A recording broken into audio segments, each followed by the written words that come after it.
مغلیہ سلطنت کے جو بانی تھے ظہیر الدین بابر، جب وہ کابل سے دلی کی طرف سفر کر رہے تو اس جھیل کے کنارے رکے تھے۔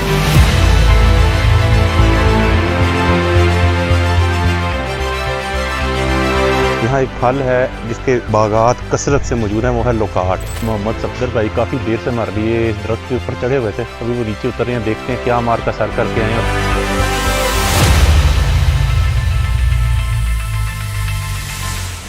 بھائی یہ دیکھو، یہ آپ نے غلط کیا ہے، دل امید توڑا ہے کسی نے، سہارا بن کے چھوڑا ہے کسی نے، میرا لوکاٹ آپ نے کھایا۔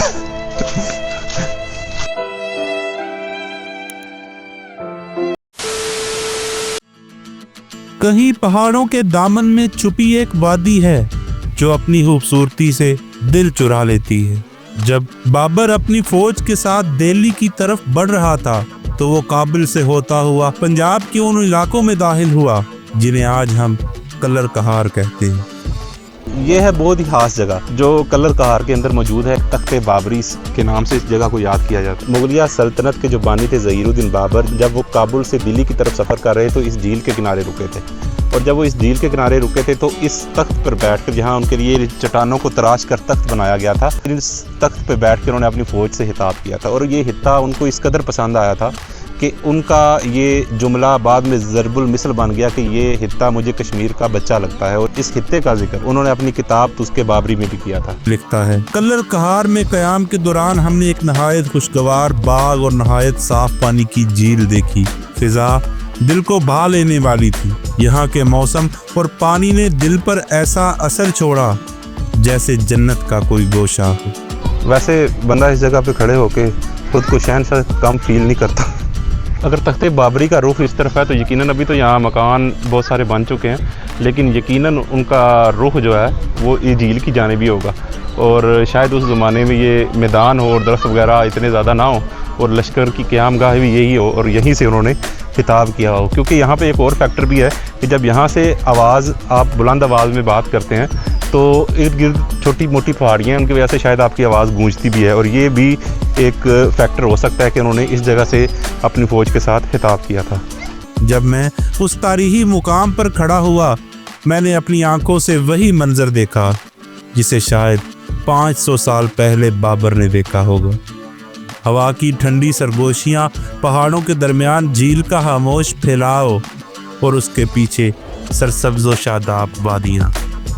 وہاں ایک جھیل ہے، خاموش، پر اسرار اور لازوال، کلر کہار کی جھیل۔ نہ صرف ایک منظر، ایک مکمل احساس ہے۔ نمکین پانی سے بنی یہ جھیل صدیوں سے وقت کے سفر میں قائم ہے۔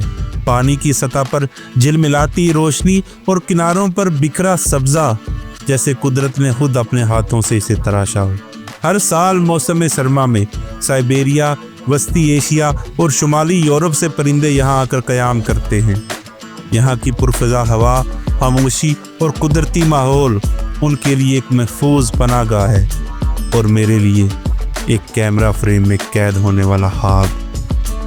کلر کہار صرف جھیل یا تاریخ کا نام نہیں، یہ مٹی کا ایک اور خزانہ چھپائے ہوئے ہے، لوکاٹ کے وہ باغات جو یہاں کی پہچان بن چکے ہیں۔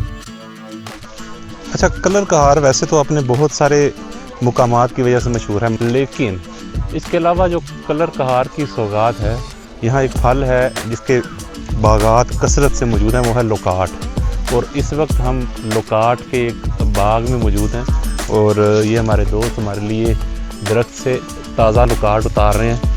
یہاں کے پھل صرف ذائقے سے ممتاز نہیں بلکہ ان کی خوشبو بھی کچھ الگ ہے۔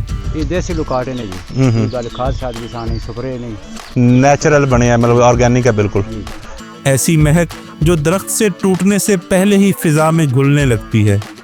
درختوں کی قطاریں ہلکی ڈلوان پر جیسے سلیقے سے بچھا دی گئی ہوں، ہر ٹہنی جھکی ہوئی جیسے مہمان کا خیر مقدم کر رہی ہو، اور ان پر لٹکے سنہرے لوکاٹ۔